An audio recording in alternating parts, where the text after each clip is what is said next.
Hello hi അസ്സലാമു അലൈക്കും welcome to Asnas kitchen. ഇന്ന് നമുക്ക് ഈസി ആയിട്ട് ഉന്നക്കായ ഉണ്ടാക്കിയാലോ. നമ്മൾ റമദാനും മാത്രമല്ല, വീട്ടിൽ വിരുന്നുകാർ വന്നാലോ അല്ലെങ്കിൽ ആർക്കെങ്കിലും വീട്ടിലൊക്കെ നമ്മൾ കൊണ്ടുപോകണമെന്നുണ്ടെങ്കിലൊക്കെ നമ്മൾ ഉണ്ടാക്കുന്നൊരു വിഭവമാണ് ഉന്നക്കായ. അപ്പോൾ ഇതെങ്ങനെയാണ് ഈസി ആയിട്ട് ഉണ്ടാക്കാൻ ഞാൻ കാണിച്ചു തരാൻ. ആദ്യം തന്നെ ഇഡ്ഡലി തട്ടിൽ, നമ്മളെ നൂലപ്പത്തട്ടില്ലേ, അതിൽ ഇതുപോലെ ആവി കയറ്റി വേവിച്ചെടുത്തു.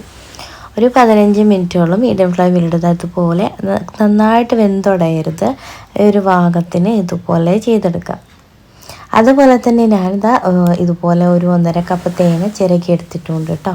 അപ്പോൾ അത് ആദ്യം തന്നെ ചൂട് കുറഞ്ഞാലും നമ്മളിതുപോലെ തൊലിയൊക്കെ മാറ്റി കൊടുക്കുക. അതിനുശേഷം നമ്മുടെ പഴം ഇത് ജസ്റ്റ് ഒന്ന് കട്ടാക്കി കൊടുത്ത് അതിനുള്ളിൽ ആ കറുത്ത നാരില്ലേ അതും കൂടി ഒഴിവാക്കി കൊടുക്കുക. അതെടുത്തിട്ട് വേണ്ട നമ്മൾ പഴം ഉടച്ചെടുക്കാൻ വേണ്ടി അതോടുകൂടി ഇട്ടിട്ടുണ്ടെന്നുണ്ടെങ്കിൽ ആ നാരിങ്ങനെ കടിച്ചെടുക്കും. അതിങ്ങനെ വേറിട്ടിങ്ങനെ കാണും. അപ്പോൾ അതൊന്ന് ഒഴിവാക്കാൻ ശ്രദ്ധിക്കുക കേട്ടോ. ഇപ്പോൾ തന്നെ നമ്മളെ പഴമൊക്കെ എല്ലാം ഇതുപോലെ ക്ലീൻ ആക്കി എടുത്തു. എന്നിട്ട് വേണമെന്നുണ്ടെങ്കിൽ രണ്ട് ഓപ്ഷൻ പറയാം. നമ്മൾ മിക്സി ജാറിലിട്ട് വെള്ളമൊന്നും ചേർക്കാതെ ഇതുപോലെ ഒന്ന് ബ്ലെൻഡ് ചെയ്തെടുക്കുക. അതല്ല എന്നുണ്ടെങ്കിൽ നമ്മൾ സ്മാഷറില്ലേ കുത്തി ഉടക്കുന്ന അത് വെച്ചിട്ട് അല്ലെങ്കിൽ തവി വെച്ചിട്ടോ ഇതുപോലെ കുത്തി ഉടച്ചെടുക്കുക. അപ്പോൾ തീരെ വെള്ളം ചേർക്കരുത് കേട്ടോ. അപ്പോൾ അങ്ങനെ ചേർത്തെടുക്കുക. പിന്നെ ഇനി വേണ്ടത് നമ്മുടെ തേങ്ങ ചിരകിയതില്ലേ, അതെടുക്കുക. അതിന് മുമ്പായിട്ട് ഒരു ഫ്രൈ പാനിലോട്ട് ഒരു 1.5 ടേബിൾ സ്പൂണോളം നെയ്യ് ഒഴിച്ചു കൊടുക്കുക. നെയ്യ് നന്നായി മെൽട്ടായി വരുമ്പോൾ നമുക്ക് ഇതിലേക്ക് കുറച്ച് അണ്ടിപ്പരിപ്പ് ചേർത്ത് കൊടുക്കുക കേട്ടോ. നിങ്ങളെ കയ്യിൽ എത്രയാണ് അവൈലബിൾ ആയിട്ടുള്ളത് നിങ്ങളെ ഇഷ്ടത്തിന് ചേർത്ത് കൊടുക്കാൻ. അപ്പോൾ കുറേശ്ശെ എടുത്തിട്ടുണ്ട്. അതുപോലെ തന്നെ കിസ്മിസും ചേർത്ത് കൊടുക്കുക. ഇനി ഇത് നന്നായിട്ട് രണ്ടും കൂടി നന്നായിട്ട് മിക്സ് ചെയ്ത് ഇതൊന്ന് നെയ്യിലൊന്ന് മൂപ്പിച്ചെടുക്കാം. ഇത് ഏകദേശം ഒന്ന് മൂത്ത് വരുമ്പോൾ നമുക്കതിലേക്ക് നമ്മുടെ തേങ്ങ ചിരകിയതില്ലേ അതങ്ങ് ചേർത്ത് കൊടുക്കുക കേട്ടോ. എന്നിട്ട് നന്നായിട്ടൊന്ന് മിക്സ് ചെയ്ത് കൊടുക്കുക. നിങ്ങളുടെ കയ്യിൽ ഏലക്കാപ്പൊടി ഉണ്ടെങ്കിൽ അത് ചേർത്ത് കൊടുക്കുക. അല്ല എന്നുണ്ടെങ്കിൽ ഒരു 2-3 ഏലക്കായ എടുത്തൊന്ന് കുത്തി ഇതിലേക്ക് ചേർത്ത് കൊടുക്കണം. കൂടെ നമുക്ക് ആവശ്യത്തിനുള്ള മധുരത്തിനുള്ള പഞ്ചസാരയും ചേർത്ത് കൊടുക്കാം. ഇപ്പം ഞാൻ ഏകദേശം 3-3.5 ടേബിൾ സ്പൂണോളം പഞ്ചസാര ചേർത്ത് കൊടുക്കുന്നുണ്ട് കേട്ടോ. ഇനി ഈ പഞ്ചസാര ചേർത്തതിന് ശേഷം നന്നായിട്ടൊന്ന് മിക്സ് ചെയ്തെടുക്കുക. അപ്പോഴൊന്നും ഒരിക്കലും ഹൈ ഫ്ലെയിമിലിട്ട് കുക്ക് ചെയ്തെടുക്കരുത്. ഒരു മീഡിയം ഫ്ലെയിമിലോ ലോ ഫ്ലെയിമിലോ ഇട്ട് വേണം കുക്ക് ചെയ്തെടുക്കാം. ഇനി ഇതിലേക്ക് ഞാൻ 2-3 ഏലക്കായ ഒന്ന് കുത്തിയിട്ട് ഇതിലേക്ക് ചേർത്ത് കൊടുക്കുക. അല്ല എന്നുണ്ടെങ്കിൽ ഏലക്കാപ്പൊടിയും കൂടി ചേർത്ത് കൊടുക്കുക. ഇതൊക്കെ ചേർത്ത് കൊടുത്തതിന് ശേഷം ഞാനൊരു കോഴിമുട്ട കൂടി ചേർത്ത് കൊടുക്കുന്നുണ്ട്. നിങ്ങൾക്ക് വേണമെന്നുണ്ടെങ്കിൽ ഓപ്ഷണലാണ്, അത് ചേർത്ത് കൊടുക്കാം കേട്ടോ. ഇനി കോഴിമുട്ട ചേർത്ത് കൊടുത്ത് 2-3 കോഴിമുട്ടയൊക്കെ ചേർത്ത് കൊടുക്കാൻ. ഞാനിപ്പോൾ ഒന്നേ ചേർത്ത് കൊടുക്കുന്നുള്ളൂ.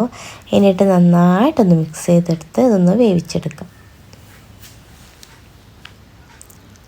അപ്പോൾ ഈസി അല്ലേ നമ്മുടെ ഉന്നക്കായുടെ ഫില്ലിങ് തയ്യാറാക്കാൻ. അപ്പോൾ ഏലക്കാപ്പൊടിയും കൂടി ചേർത്ത് കൊടുത്തിട്ടുണ്ട്. ഇനി ഈസി ആയിട്ടുള്ള നമ്മുടെ പണ്ടെന്ന് നമ്മൾ പറയാം.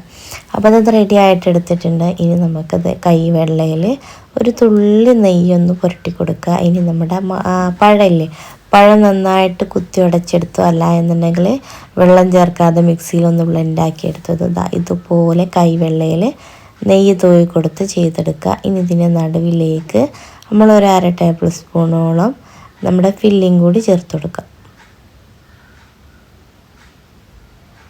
അപ്പോൾ ഈ ചെയ്യുന്ന ഇതുപോലെ ചെയ്തെടുക്കുക. എന്നിട്ട് കൈവച്ച് ഇങ്ങനെ ജസ്റ്റ് ഒന്നിങ്ങനെ കൂട്ടിക്കൊടുത്ത് നമ്മുടെ ഉന്നക്കായയുടെ ഷേപ്പ് അങ്ങ് ആക്കിയെടുക്കുക. അപ്പോൾ ഈസി അല്ലേ ഉണ്ടാക്കിയെടുക്കാൻ. അതും നല്ല ടേസ്റ്റിയാണ് നമ്മുടെ ഈ ഉന്നക്കായക്ക്. അപ്പോൾ എല്ലാവരും ഒന്ന് ട്രൈ ചെയ്ത് നോക്കുക, ഫീഡ്ബാക്ക് അറിയിക്കുക. ഉന്നക്കായ ഉണ്ടാക്കാൻ അറിയാത്തവരാണെങ്കിൽ എന്തായാലും ഒരു വട്ടെങ്കിലും ഇത് കണ്ടുണ്ടാക്കി നോക്കുക കേട്ടോ. പിന്നെ വേറെ കാര്യം, ഞാൻ ഓർഡർ എടുക്കുന്നുണ്ട്. അപ്പോൾ ഞാൻ ഓർഡർ എടുത്തതിന് ഒരു പീസിന് 15 രൂപ തോതിലാണ് ഞാൻ സെയിൽ ചെയ്യുന്നത്. അപ്പോൾ ഇത് കൊടുത്തവരൊക്കെ നല്ല ടേസ്റ്റായിരുന്നു നിങ്ങളെ ഉന്നക്കായക്ക് എന്ന് പറഞ്ഞു കേട്ടോ. അപ്പോൾ ഭയങ്കര സന്തോഷമായി. അപ്പോൾ എനിക്ക് ഭയങ്കര സന്തോഷമായി. നമ്മൾ സെയിൽ ചെയ്യേണ്ടതാണെങ്കിലും നമ്മൾ ആർക്കെങ്കിലും ഉണ്ടാക്കി കൊടുക്കുന്നതാണെങ്കിലും നല്ല ടേസ്റ്റ് ഉണ്ടെന്ന് പറയുമ്പോൾ നമുക്കൊരു സന്തോഷമാണല്ലോ. അപ്പോൾ ഈസി അല്ലേ നമ്മുടെ ഉന്നക്കായ ഉണ്ടാക്കുക. അപ്പോൾ ഇതുപോലെ എല്ലാവരും ഒന്ന് ട്രൈ ചെയ്ത് നോക്കുക, ഫീഡ്ബാക്ക് അറിയിക്കുക. അപ്പോൾ പഴം എടുക്കുമ്പോൾ നന്നായിട്ട് ശ്രദ്ധിക്കുക, നന്നായിട്ട് പഴുത്തുടഞ്ഞ പഴം എടുക്കരുത്. ഒരു അത്യാവശ്യത്തിന് പഴുപ്പുള്ള ഒരു പഴം മാത്രം എടുക്കാൻ ശ്രദ്ധിക്കുക. അപ്പോൾ ദാ ഇതുപോലെ എല്ലാം ചെയ്തെടുക്കുക. അതിനുശേഷം നന്നായിട്ട് എണ്ണ ചൂടായി വരുമ്പോൾ അതിലേക്ക് ഓരോന്നോരോന്നായിട്ട് വറുത്ത് കോരിയെടുക്കാം. ഒരു ഗോൾഡൻ കളർ ആവുന്നവരെ വെയിറ്റ് ചെയ്യണം കേട്ടോ.